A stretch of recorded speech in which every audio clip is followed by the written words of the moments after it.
হরে কৃষ্ণ সবাইকে। আজকে হলো বৎসরের প্রথম দিন, আজকে পয়লা বৈশাখ।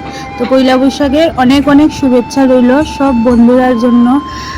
আর সবাই কেমন আছো? আশা করি ভালোই আছো, আমিও ভালো আছি। তো দেখো, আমি সকালে স্নান টান করিয়া আইছি, আইয়া আলতা লাগাইছি, সিঁদুর লাগাইছি, আর ওখানে যাইমুছি গা ঠাকুর ঘরে।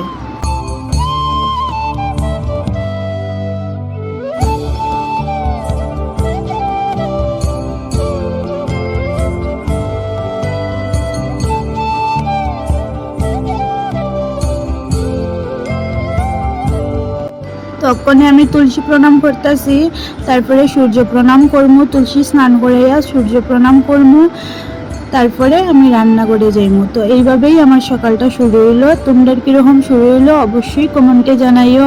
টাটা।